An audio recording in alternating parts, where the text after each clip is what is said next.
new, this is interesting. So I started like researching it.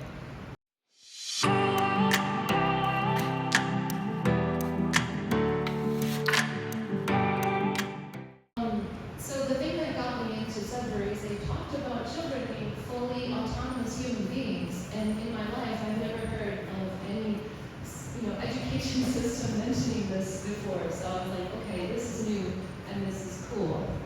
So the average adult looks at a child and says, you have so much potential, you can, your whole life is ahead of you. But the corollary to that is that they think of children as incomplete human beings because they're not grown up yet.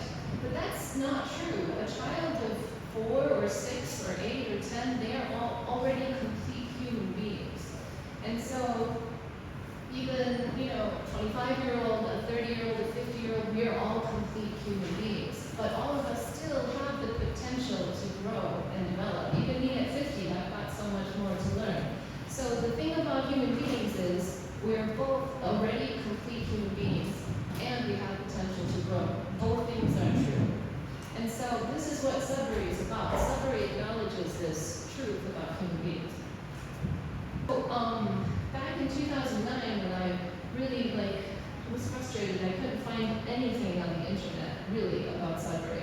So I wrote to the Massachusetts Sudbury to buy their kit. They have a whole box, which every single book they've ever published, also the internal documents and how to open a Sudbury, and I was like, okay. So I bought this box, which was huge, and I read all of it, and then when I was done reading, I'm like, yes, I need to open the school. The school has got to happen. But 2009 was too early for Taiwan, and the law wasn't ready either. But now, in 2019, a friend of mine was like, oh, there's somebody opening a school called Sudbury, and I was like, oh my God, really? So I joined them, and in 2020 we got the NGO set up, and in 2021 we opened the institution. And so we've been going for 3 years now, and now we're in our next 6-year plan. And to me, all of this is miraculous. It's just, I'm so happy that we can do this.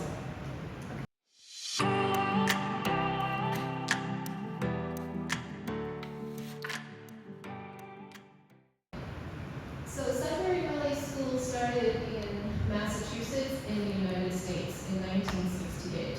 But in reality, they started around 1960 for the same reason that our Taiwan Sudbury group got together, because their children started getting old enough to go to school, and they're like, what is school anyways? Do we want that?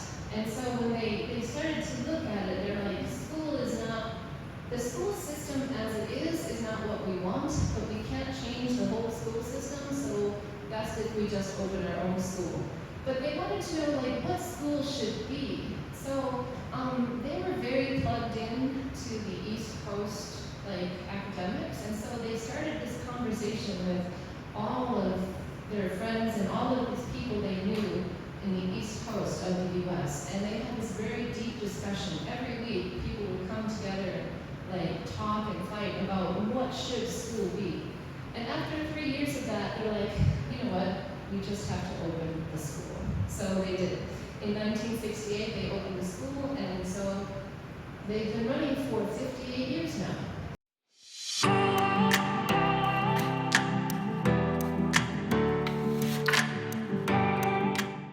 So, as we've been hearing already all weekend, the definition of democratic education is that every student is in charge of their own education, and then students should participate in the running of their own education.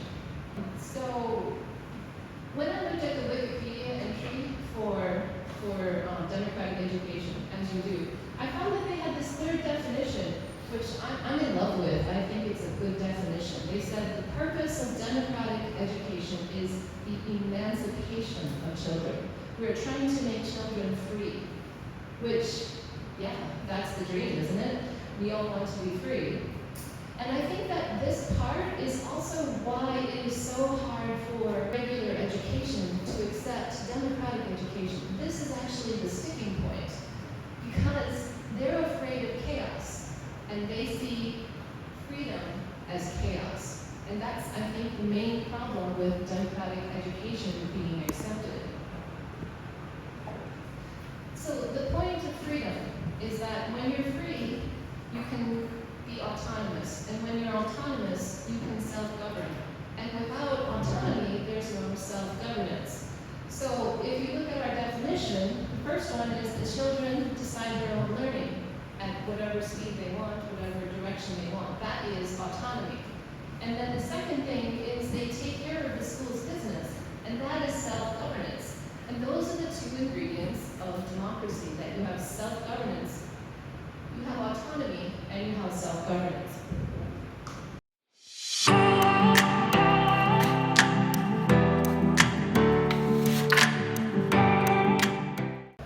So I really believe that autonomy as a concept is actually inseparable from community.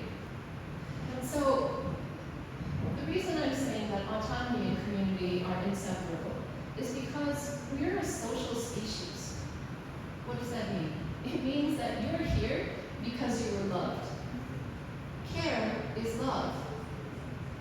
Your family cared for you, fed you, clothed you, took care of you when you were sick.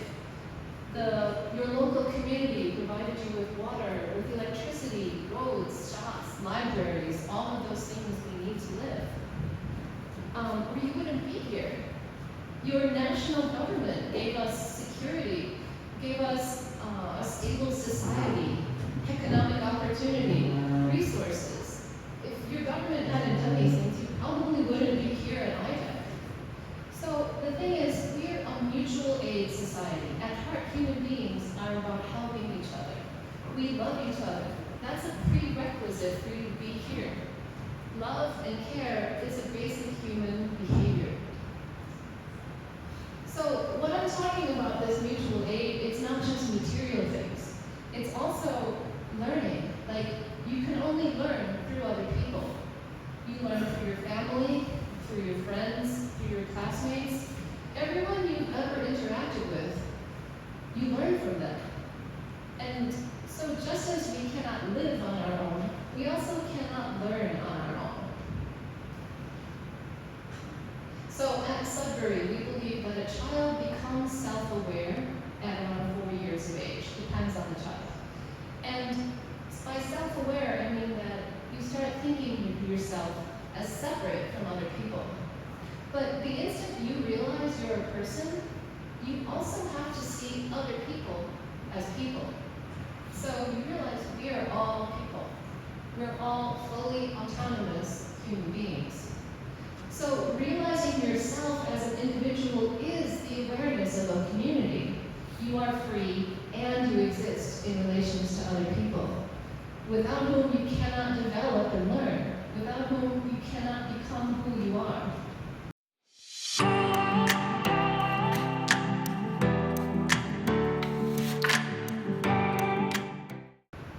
Sudbury, as a concept, I mean, we understand that we're a community, but it's also a community specifically set up for children to experience their autonomy in community with others. That's the whole point. So how do we practice democracy at Sudbury?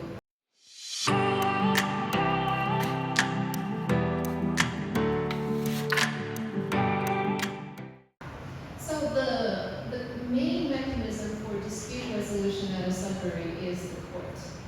And honestly, in my experience, it's how children first start understanding what we're offering them at Sudbury is through what happens at the court. In an ordinary school, the way that conflict resolution goes is like this. A child has a problem, they go to find an adult, the adult goes, and the child says, and then the adult has to ask, okay, who did what, and you have to figure out all the boring details of this problem. And then, in the end, the adult makes a decision. But the adult's decision is going to be arbitrary because they're not invested in solving the child's problem. So they might give an unfair decision, and the kid can only accept it. And honestly, as a dispute resolution mechanism, it's really lacking. But what I like about INSOGU is that we have this court, we have a really beautiful dispute resolution system What happens is that when a child comes to me and says, oh, this problem happened, I go, oh, can I help you write a complaint? And so then in the complaint, we write a complaint. And then the main thing about this is that in writing this complaint, the problem returns to the person whose problem it is. Because it's not my problem. I don't need to solve this. It's the kid's problem. She needs to solve this because she can learn from solving this problem. And so the court is a process through which she can solve her own problem. And so she's empowered. So the way the court works is that the child files a report, like I said, and then somebody will go and ascertain the facts of the case, and that will all get written down on the sheet. And then you take it to the judge, and the judge will set a date for court. It's sometimes the same day, it's sometimes a few days later.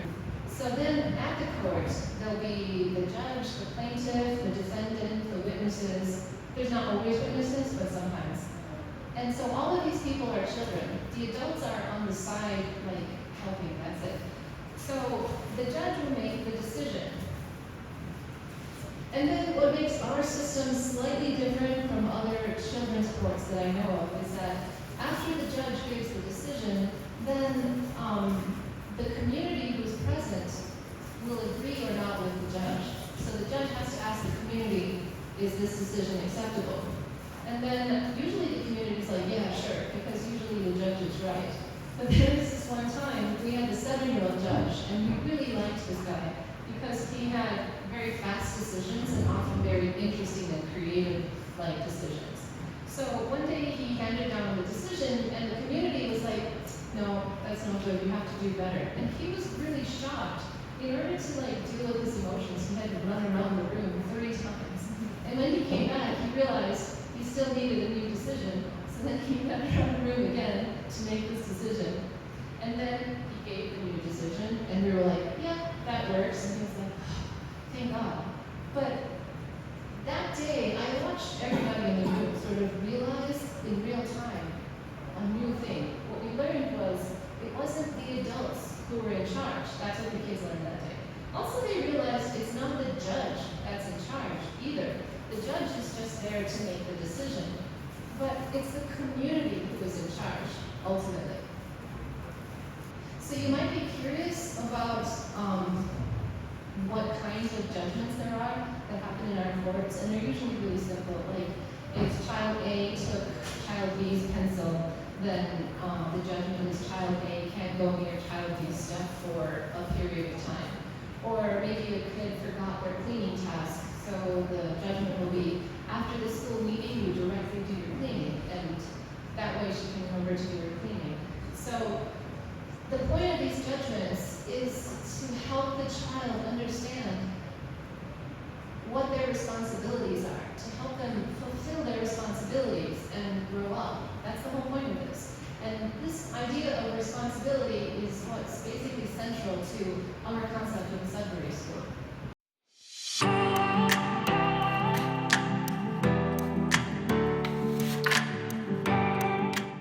So earlier I said that the point of democratic education is creating free people. And that some people, that's basically the sticking point for people, that they think if it's too free, it's going to be chaotic. And the thing is, they think that freedom just means no limits. But actually freedom is linked with responsibility. So when children first come onto Sudbury, they go through this stage of no one can tell me what to do, I can do anything, it doesn't matter, there are no consequences. And then they sort of quickly run into problems. So I'm free. If I want to hit somebody, I can do that, right? Because I'm free to do that.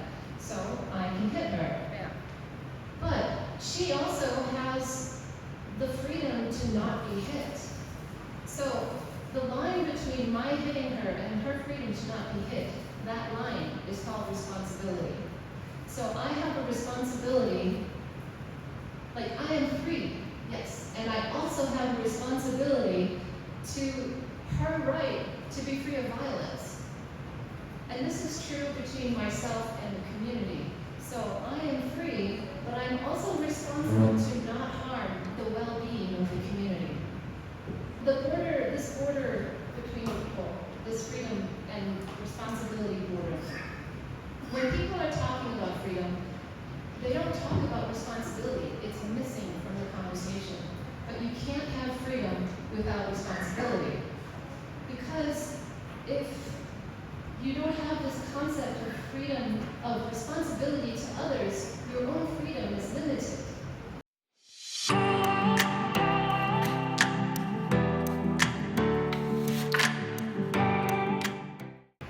So the school meeting is the other really essential part of a Sudbury school.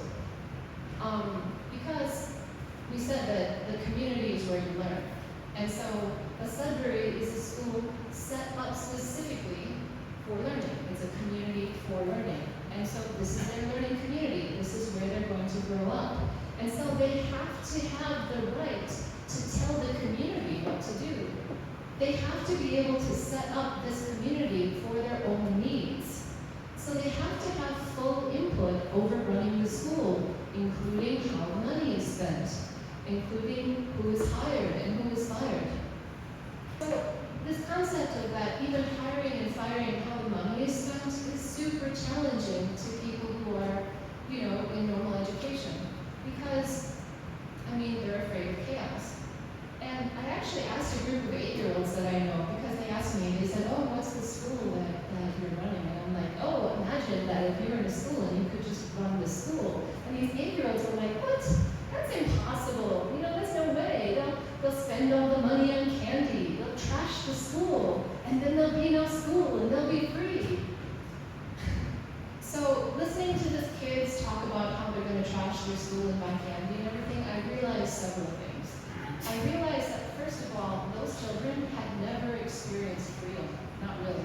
And they had never experienced self-determination. And the worst thing is that they hated their school. But, in comparison, our kids at Sudbury, they think of Sudbury as a priceless gift. And how do I know that? Last year, they voted to turn off the air conditioning to save money. Except for meetings, because meetings you gotta have air conditioning. But the rest of the time, there's no air conditioning, because they understand that the school needs money to keep going, and they want the school to continue to exist. So they're like, yeah, let's turn off the air conditioning and save some money. So that is what our kids feel about the school.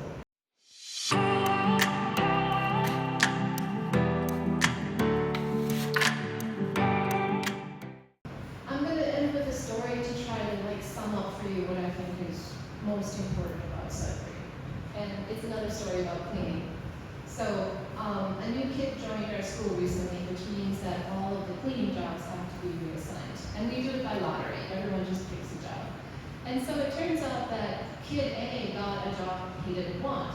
So he went and found a kid who got the job he wanted and asked him, did he want to change? And kid B was like, no, I like my job. But kid A decided to keep negotiating. So talking with him, discovered that actually kid B would accept kid C's job. And so he ran off to talk to kid C, but kid C was like, I don't want either your job or kid B's job. And so the rounds of negotiation began, and it became basically a giant game of musical chairs. Everything got reorganized. But in the end, everybody got a job that they could accept. It took the whole afternoon and so much talking, but they found a solution where everybody was satisfied. So the thing about our kids is they know how to talk to each other. They know how to negotiate a situation where everybody is happy. And the thing is, it's because they were careful to make sure that everyone got what they wanted. And this is another form of care. They cared that everybody would be happy. And honestly, they're doing way better than the national legislature at this point. So I want you guys to imagine what these people, when they're graduating, when they come into society, imagine what that's going to do. I really can't wait.